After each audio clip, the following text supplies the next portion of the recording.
Hey guys, welcome back to the channel. This week we are checking out the BF-109 E-4, not the F variant. But really quickly before we get started, I do have something to say. Just want all of my community members to know, all 435 of you, that I greatly appreciate you. We are almost to 500 subscribers, and as soon as that happens, I should be able to get my War Thunder partnership. So that is pretty exciting. I've been working towards this for quite a while now, and I couldn't have done it without you guys. So one last thing, if you are subscribed, make sure you hit that bell button whenever so that you get notified whenever I post. And if you are a first-time viewer, make sure you like and hit that bell as well. So getting right into it, let's start with the stats. Really quickly, it is in rank 2. It's folded behind the 109E3. Definitely worth taking the extra time to research it, especially if you're a big 109 guy. This thing is a really fun plane to fly, especially compared to the other E series of 109s. And honestly, I have more fun in this at 3.0 than I do in the F2, which is a pretty comparable plane, and I would definitely take this over the F1 variant. Just remember, you'll still have to research the F1 to continue on with the 109 line of the tech tree. So, like I said, it's rank 2, battle rating of 3.0. The max speed is 580 kph at 5,000 meters. It's got two 20mm MG/FF/M cannons, two 7.92 MGs, so the cannons are wing mounted, as you can see, and then the MGs are mounted on the cowl. The climb rate is 17.8 meters a second with a 21-second turn time. That climb rate is pretty impressive for 3.0. The F1 does have a, I think it's 18.7. It's almost directly 1 meter a second faster than the E4. So, getting into the pros and cons, of course we'll start with the cons. The cannons, oh my lord. Flying this thing is fun, it turns really good, but it's very hit or miss with the cannons. They are so inconsistent, but then again, pretty much with all of the German 20 mils, you are going to have that inconsistency with the shells. I'm using air targets, and I was using either universal or air target belts throughout my whole time flying this. And with the 7.92s, I was either using universal rounds or sometimes stealth rounds. And the reason I use stealth rounds is because then when I'm firing off my tracer shots to see where they're going to land, in accordance to the enemy plane, I'm not really worrying about the MGs, and if they hit, they hit, because they're really not your main form of armament anyways. However, in 3.0, you can get a decent amount of use out of those MGs anyways. The speed is going to be pretty mediocre, especially going up against the American planes. You're going to have a hard time catching them if they level out. Big word there was if. At 3.0, it's very hit or miss with American planes, and you really never know what they're going to do or what they're going to try, especially since a lot of them are new players. I'm not dogging on them, just stating facts here. And then the last con we have, in a dive, your control surfaces start to lock up pretty good around 660 kph. You'll see that a couple times here in this video where I'm locked up really trying to pull out of a dive, and it's way too close for comfort. So keep that in mind when you are diving.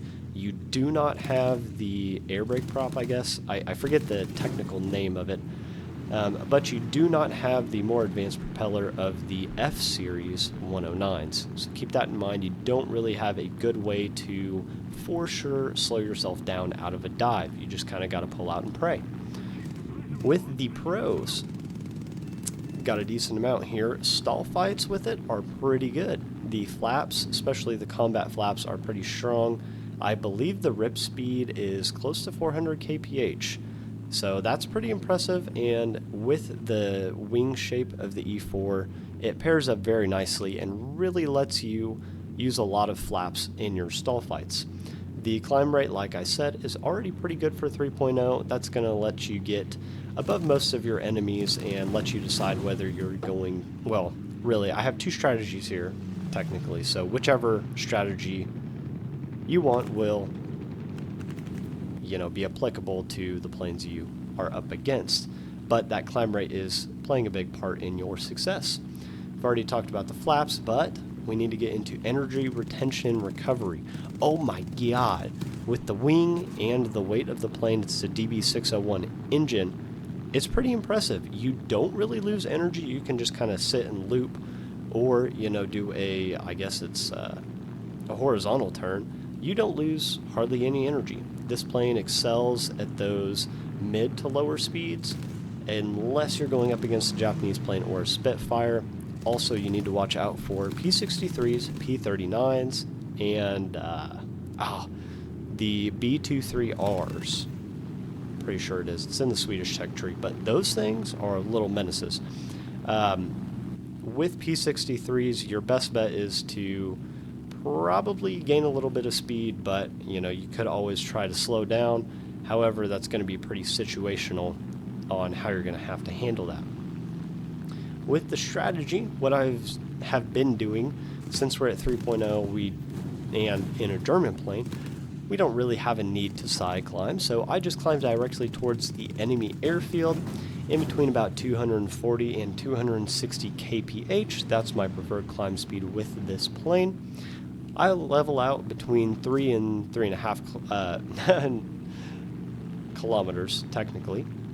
And depending on what the other team looks like, if I'm going up against mostly American planes, what I'll do is I'll go for that head-on and essentially treat it like a 1v1, especially if it is not a furball type of situation. So, like you saw with that P-38, go head-on. They're going to divert either, up, down, left, or right, and you just essentially need to follow with them, and this 109 will turn inside of almost all of the American planes besides the P-63, P-39.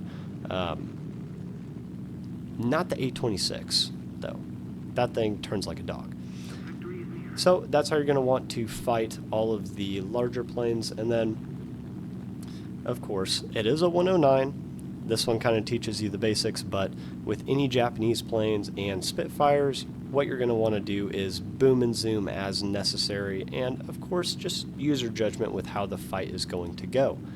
Most of the time you'll have success unless you're going in for a dive. Then the enemy plane has a pretty large chance of getting away from you if you lock up your control surfaces. So all kind of ties in together.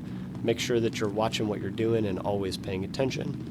This plane's pretty good in a furball, depending on what you're going up against. If it's full of American planes, golden. If it's full of Spitfires and Japanese planes like the Ki-43 and Ki-44, I think those are Kawasaki's. But those are definitely planes you're going to want to watch out for, especially in a furball. Make sure that you are using that mouse click button and staying aware of your surroundings. So that is all that I have. I hope you guys fly this plane. It is definitely worth it. If you haven't flown it, you should spade it and fly the crap out of it. It's amazing. This lays the groundwork for all of the previous, yes, technically all of the 109s after this. This is going to help teach you that strategy in an easier environment. So I'd highly recommend all new players fly it. It's a joy. You should go do it. So with that, guys, we are going to wrap up this video. As always, make sure you like and subscribe, hit that bell button, and we'll catch you in next week's video.